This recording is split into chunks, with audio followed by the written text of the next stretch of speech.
ರಾಜ್ಯದ ರೈತರಿಗೆ 4 good news. ರಾಜ್ಯ ಸರ್ಕಾರವು ರೈತರಿಗೆ ಜಮೀನುಗಳಿಗೆ ದಾರಿ ಕಲ್ಪಿಸಿಕೊಡಲು ರಾಜ್ಯದ ಎಲ್ಲ ತಹಶೀಲ್ದಾರ್ಗಳಿಗೆ ವಿಶೇಷ ಅಧಿಕಾರ. ರಾಜ್ಯ ಸರ್ಕಾರದಿಂದ ಆದೇಶ. ಒಂದು ಜಮೀನಿನಿಂದ ಮತ್ತೊಂದು ಜಮೀನಿಗೆ ಕೃಷಿ ಉದ್ದೇಶಗಳಿಗಾಗಿ ಹೋಗಲು ಮತ್ತು ಬರಲು ದಾರಿಯ ಅವಶ್ಯಕತೆ ಪ್ರತಿಯೊಬ್ಬ ರೈತರಿಗೂ ಇದ್ದೇ ಇರುತ್ತದೆ.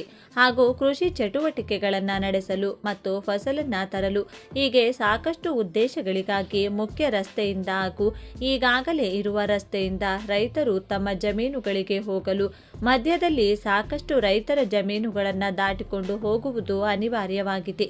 ಆದರೆ ಮಧ್ಯದಲ್ಲಿ ಇರುವ ಸಾಕಷ್ಟು ರೈತರು ಕೂಡ ಇಂದಿನ ಜಮೀನುಗಳಿಗೆ ಬರಲು ಹೋಗಲು ರೈತರಿಗೆ ದಾರಿ ಕೊಡಲು ಹಿಂಜರಿಯುತ್ತಿದ್ದಾರೆ. ನಿಮ್ಮ ರಸ್ತೆಯು ಇಲ್ಲಿ ಬರಲ್ಲ, ಈ ಕಡೆಯಿಂದ ಬರಬೇಡಿ, ಇದು ಸರ್ಕಾರಿ ರಸ್ತೆ ಅಲ್ಲ. ಹೀಗೆ ಸಾಕಷ್ಟು ವಿವಿಧ ಬಗೆಯಾಗಿ ವಾದ ವಿವಾದಗಳಿಗೆ ಪೊಲೀಸ್ ಠಾಣೆ ಮೆಟ್ಟಿಲೇರಿ ಕೋರ್ಟ್ ಮೆಟ್ಟಿಲೇರಿರುವುದು ಕೂಡ ಸಾಕಷ್ಟು ಗ್ರಾಮಗಳಲ್ಲಿ ಹಾಗೂ ಹಳ್ಳಿಗಳಲ್ಲಿ ಮತ್ತು ಕೋರ್ಟು ಕೇಸು ಅಂತ ಸಾಕಷ್ಟು ನೋಡಿರುತ್ತೇವೆ.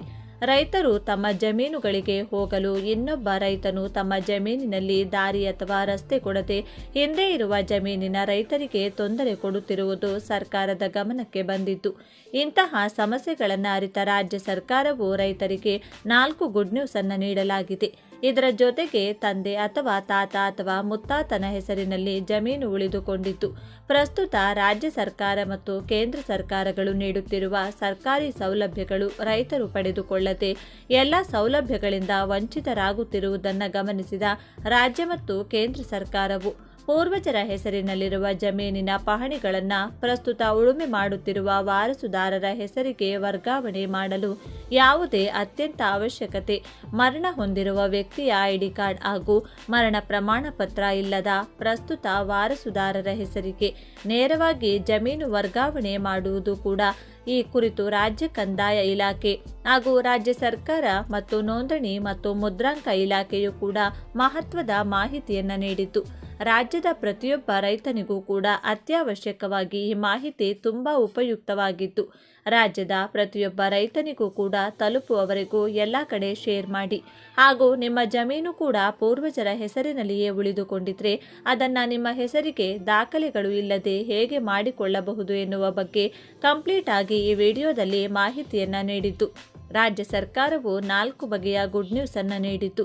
ಹಾಗೂ ನಿಮ್ಮ ಜಮೀನಿಗೆ ಎದುರುಗಡೆ ಇರುವ ಜಮೀನಿನ ರೈತರು ದಾರಿ ಕೊಡುತ್ತಿಲ್ಲ ಅಂದರೆ ಅದಕ್ಕೆ ಯಾರನ್ನ ಸಂಪರ್ಕಿಸಿ, ಹೇಗೆ ಅರ್ಜಿ ಸಲ್ಲಿಸಿ, ಎಷ್ಟು ದಿನದಲ್ಲಿ ನಮಗೆ ರಸ್ತೆ ಮಾಡಿಕೊಡುತ್ತಾರೆ ಎನ್ನುವ ಬಗ್ಗೆಯೂ ಕೂಡ ಈ ವಿಡಿಯೋದಲ್ಲಿ ವಿವರಿಸಲಾಗಿತ್ತು. ತಪ್ಪದೆ ವಿಡಿಯೋವನ್ನ ಕೊನೆವರೆಗೂ ನೋಡಿ. ಗ್ರಾಮದ ನಕ್ಷೆಯಲ್ಲಿ ದಾರಿ ಇದ್ದು ಅದನ್ನ ಯಾರಾದರೂ ಒತ್ತುವರಿ ಮಾಡಿಕೊಂಡಿದ್ರೆ ಅಂತಹ ದಾರಿಯನ್ನ ತಕ್ಷಣವೇ ತೆರವುಗೊಳಿಸುವುದು ಕಂದಾಯ ಇಲಾಖೆಯ ಜವಾಬ್ದಾರಿಯಾಗಿದೆ ಎಂದು ಸಚಿವ ಕೃಷ್ಣ ಬೈರೇಗೌಡ ತಿಳಿಸಿದ್ದಾರೆ. ಸುದ್ದಿಗೋಷ್ಠಿಯಲ್ಲಿ ಈ ಕುರಿತು ಸಚಿವರು ಮಾಹಿತಿ ನೀಡಿದ್ದು, ಖಾಸಗಿ ಜಮೀನುಗಳ ಮೂಲಕ ಹಾದು ಹೋಗುವ ವಾಡಿಕೆ ರಸ್ತೆಗಳ ಪ್ರಕರಣಗಳು ಸಿವಿಲ್ ನ್ಯಾಯಾಲಯದ ವ್ಯಾಪ್ತಿಗೆ ಬರುತ್ತವೆ. ಆದಾಗ್ಯೂ ರೈತರಿಗೆ ಕೃಷಿ ಚಟುವಟಿಕೆಗಳಿಗೆ ತೊಂದರೆಯಾಗಬಾರದೆಂಬ ದೃಷ್ಟಿಯಿಂದ ಬಿತ್ತನೆ ಬೀಜ, ಗೊಬ್ಬರ ಸಾಗಿಸಲು ಮತ್ತು ಬೆಳೆಗಳನ್ನು ಸಾಗಿಸಲು ದಾರಿ ಕಲ್ಪಿಸಿಕೊಡಲು ತಹಶೀಲ್ದಾರ್ಗಳಿಗೆ ವಿಶೇಷ ಅಧಿಕಾರ ನೀಡಲಾಗಿದೆ. ಜಮೀನಿನ ಮೂಲ ದಾಖಲೆಗಳು ನಾಶ ಹಾಗೂ ದುರುಪಯೋಗವಾಗುವುದನ್ನು ತಡೆಯಲು ಭೂ ಸುರಕ್ಷಾ ಯೋಜನೆಗೆ ಚಾಲನೆ ನೀಡಲಾಗಿದೆ. ಯೋಜನೆಯ ಅಡಿ 63.58 ಕೋಟಿ ಹಳೆಯ ಕಂದಾಯ ದಾಖಲೆಗಳನ್ನು ಸ್ಕ್ಯಾನ್ ಮಾಡಿ ಡಿಜಿಟಲ್ ರೂಪದಲ್ಲಿ ಸಂಗ್ರಹಿಸಲಾಗಿದೆ. ಇನ್ನು ಕೆಲವೇ ತಿಂಗಳಲ್ಲಿ ರೈತರು ಆನ್ಲೈನ್ ಮೂಲಕವೇ ಹಳೆಯ ಕಂದಾಯ ದಾಖಲೆಗಳ ದೃಢೀಕೃತ ಪ್ರತಿಗಳನ್ನು ಪಡೆಯಬಹುದಾಗಿದೆ. ಇದರಿಂದ ಅನಗತ್ಯವಾಗಿ ತಾಲೂಕು ಕಚೇರಿಗಳಿಗೆ ಅಲೆಯುವುದು ತಪ್ಪಲಿದೆ ಎಂದು ಕಂದಾಯ ಸಚಿವ ಕೃಷ್ಣ ಬೈರೇಗೌಡ ತಿಳಿಸಿದರು. ಜನರು ಸಣ್ಣ ಪುಟ್ಟ ಕೆಲಸಗಳಿಗಾಗಿ ಕಚೇರಿಗಳಿಗೆ ಅಲೆಯಬಾರದು ಮತ್ತು ಮಧ್ಯವರ್ತಿಗಳ ಕಾಟ ತಪ್ಪಿಸಬೇಕು ಎಂಬುದು ಸರ್ಕಾರದ ಗುರಿ. ಇದಕ್ಕಾಗಿಯೇ ಆಡಳಿತವನ್ನು ಜನರ ಮನೆ ಬಾಗಿಲಿಗೆ ಕೊಂಡೊಯ್ಯುತ್ತಿದ್ದೇವೆ. ದಾಖಲೆಗಳಿಲ್ಲದ ತಾಂಡ, ಹಟ್ಟಿ, ಹಾಡಿ ಹಾಗೂ ಜನವಸತಿ ಪ್ರದೇಶಗಳಿಗೆ ಕಂದಾಯ ಗ್ರಾಮಗಳ ಮಾನ್ಯತೆ ನೀಡಿ ಇಲ್ಲಿ ವಾಸಿಸುವ ಕುಟುಂಬಗಳಿಗೆ ಹಕ್ಕುಪತ್ರಗಳನ್ನು ವಿತರಿಸಲಾಗುತ್ತಿದೆ. ಪ್ರಸ್ತುತ ಸರ್ಕಾರ ಅಧಿಕಾರಕ್ಕೆ ಬಂದ ಕೇವಲ 2.5 ವರ್ಷಗಳಲ್ಲಿ 2,20,000 ಕುಟುಂಬಗಳಿಗೆ ಹಕ್ಕುಪತ್ರ ತಲುಪಿಸುವ ಗುರಿ ಇಟ್ಟುಕೊಂಡಿದೆ. ಕಳೆದ ವರ್ಷ ಹೊಸಪೇಟೆ ನಗರದಲ್ಲಿ ಜರುಗಿದ ಕಾರ್ಯಕ್ರಮದಲ್ಲಿ 1.20 ಲಕ್ಷ ಕುಟುಂಬಗಳಿಗೆ ಈಗಾಗಲೇ ಹಕ್ಕುಪತ್ರ ನೀಡಲಾಗಿದೆ. ಬರುವ ಫೆಬ್ರವರಿ 14ರಂದು ಹಾವೇರಿಯಲ್ಲಿ ಬೃಹತ್ ಕಾರ್ಯಕ್ರಮ ಆಯೋಜಿಸುವ ಮೂಲಕ ಏಕಕಾಲಕ್ಕೆ ಉಳಿದ 1.10 ಲಕ್ಷ ಕುಟುಂಬಗಳಿಗೆ ಹಕ್ಕುಪತ್ರ ವಿತರಿಸಲು ಸಕಲ ಸಿದ್ಧತೆ ಮಾಡಿಕೊಳ್ಳಲಾಗಿದೆ. ಹಕ್ಕುಪತ್ರದ ಜೊತೆಗೆ ಸಬ್ ರಿಜಿಸ್ಟ್ರಾರ್ ಕಚೇರಿಯಲ್ಲಿ ಜಾಗದ ನೋಂದಣಿ ಸಹ ಮಾಡಿಕೊಳ್ಳಲಾಗುತ್ತಿದೆ. ಇದರ ಆಧಾರದಲ್ಲಿ ಗ್ರಾಮ ಪಂಚಾಯಿತಿಗಳಲ್ಲಿ ಈ ಸ್ವತ್ತು ನೋಂದಣಿ ಮಾಡಿಸುವ ಮೂಲಕ ನಿವಾಸಿಗಳಿಗೆ 100% ಮಾಲೀಕತ್ವದ ಗ್ಯಾರಂಟಿಯನ್ನು ಫಲಾನುಭವಿಗಳಿಗೆ ನೀಡಲಾಗುತ್ತಿದೆ. ಇದರಿಂದ ಮುಂದಿನ ದಿನಗಳಲ್ಲಿ ಈ ಆಸ್ತಿಗಳ ಮೇಲೆ ಸಾಲ ಸೌಲಭ್ಯ ಪಡೆಯಲು ಅಥವಾ ಮಾರಾಟ ಮಾಡಲು ಜನರಿಗೆ ಯಾವುದೇ ತೊಂದರೆಯಾಗುವುದಿಲ್ಲ. ಕಾನೂನುಬದ್ಧ ಮಾಲೀಕತ್ವದ ಹಕ್ಕು ಸಿಗಲಿದೆ ಎಂದು ಸಚಿವ ಕೃಷ್ಣ ಬೈರೇಗೌಡ ಹೇಳಿದರು. 11 ಲಕ್ಷ ಪೌತಿ ಖಾತೆಗಳ ಬದಲಾವಣೆ, ಜಮೀನುಗಳ ನಕಲಿ ವ್ಯವಹಾರ ಮತ್ತು ವಂಚನೆಗಳನ್ನು ತಡೆಯಲು ಆರ್ಟಿಸಿ ದಾಖಲೆಗಳಿಗೆ ಮಾಲೀಕರ ಆಧಾರ್ ಸಂಖ್ಯೆಯನ್ನು ಜೋಡಣೆ ಮಾಡುವ ಪ್ರಕ್ರಿಯೆಗೆ ಚಾಲನೆ ನೀಡಲಾಗಿದೆ. ಈ ವೇಳೆ ರಾಜ್ಯದಾದ್ಯಂತ 49 ಲಕ್ಷ ಜಮೀನು ಖಾತೆಗಳು ಮೃತ ಹೆಸರಿನಲ್ಲಿರುವುದು ಬೆಳಕಿಗೆ ಬಂದಿತ್ತು. ಅಭಿಯಾನದ ಮಾದರಿಯಲ್ಲಿ ಪೌತಿ ಖಾತೆಗಳ ಬದಲಾವಣೆಗೆ ಸರ್ಕಾರ ಮುಂದಾಗಿದ್ದು, ಮೃತಪಟ್ಟ ಮಾಲೀಕರ ಹೆಸರಿನಲ್ಲಿರುವ ಜಮೀನುಗಳನ್ನು ಅವರ ವಾರಸುದಾರರಿಗೆ ವರ್ಗಾಯಿಸಲು ಈ ಪೌತಿ ಆಂದೋಲನ ನಡೆಸಲಾಗುತ್ತಿದೆ. ಗ್ರಾಮ ಆಡಳಿತಾಧಿಕಾರಿಗಳು ಜಿಲ್ಲೆಯ ಪ್ರತಿಯೊಂದು ಹಳ್ಳಿಗಳ ಮನೆ ಬಾಗಿಲಿಗೆ ತೆರಳಿ ಇಕೆವೈಸಿ ಪ್ರಕ್ರಿಯೆ ನಡೆಸುತ್ತಿದ್ದಾರೆ. ಇದುವರೆಗೆ ರಾಜ್ಯಾದ್ಯಂತ 11 ಲಕ್ಷಕ್ಕೂ ಅಧಿಕ ಖಾತೆ ಬದಲಾವಣೆ ಮಾಡಲಾಗಿದೆ.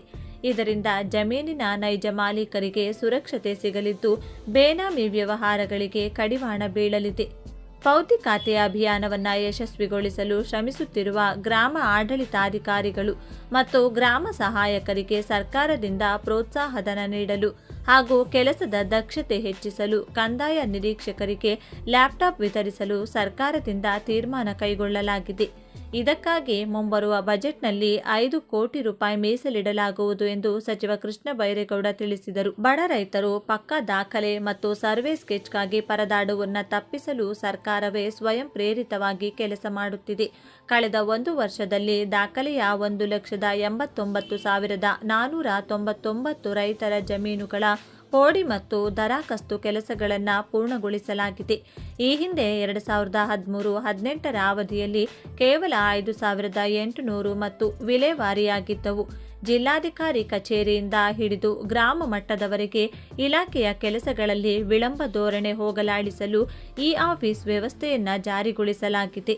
ರೈತರ ಅರ್ಜಿಗಳು ಎಲ್ಲಿ ಬಾಕಿ ಇವೆ ಎಂಬುದನ್ನು ಡಿಜಿಟಲ್ ಮೂಲಕ ಪತ್ತೆ ಹಚ್ಚಬಹುದಾಗಿದ್ದು, ಅಧಿಕಾರಿಗಳು ತ್ವರಿತವಾಗಿ ಕಡತಗಳನ್ನು ವಿಲೇವಾರಿ ಮಾಡಬೇಕಾಗುತ್ತದೆ ಎಂದು ಸಚಿವ ಕೃಷ್ಣ ಬೈರೇಗೌಡ ಹೇಳಿದರು. ಚಿತ್ರದುರ್ಗದ ಹೊಸ ಜಿಲ್ಲಾಧಿಕಾರಿಗಳ ಕಚೇರಿ ನಿರ್ಮಾಣಕ್ಕೆ ಅಗತ್ಯ ಇರುವ ಅನುದಾನವನ್ನು ಬಿಡುಗಡೆ ಮಾಡಿ ರಸ್ತೆ ಮತ್ತು ನೀರಿನ ಸೌಲಭ್ಯ ಒದಗಿಸಲಾಗಿದೆ. ಕಟ್ಟಡ ನಿರ್ಮಾಣ ಪೂರ್ಣಗೊಳ್ಳುವ ಹಂತಕ್ಕೆ ಬಂದಿದೆ. ಆದರೆ ಹೊಸ ಕಚೇರಿಯು ನಗರದಿಂದ ದೂರವಿರುವ ಕಾರಣ ಸ್ಥಳಾಂತರದ ಬಗ್ಗೆ ಸಾರ್ವಜನಿಕರಲ್ಲಿ ಕೇಳಿಬರುತ್ತಿರುವ ಅಸಮಾಧಾನದ ಹಿನ್ನೆಲೆಯಲ್ಲಿ ಜಿಲ್ಲಾ ಉಸ್ತುವಾರಿ ಸಚಿವರು ಮತ್ತು ಸ್ಥಳೀಯ ಜನಪ್ರತಿನಿಧಿಗಳು ಹೊಸ ಕಟ್ಟಡ ಹಾಗೂ ಸ್ಥಳವನ್ನು ಚಿತ್ರದುರ್ಗ ಮೆಡಿಕಲ್ ಕಾಲೇಜಿಗೆ ನೀಡಲು ಚಿಂತನೆ ನಡೆಸಿದ್ದಾರೆ.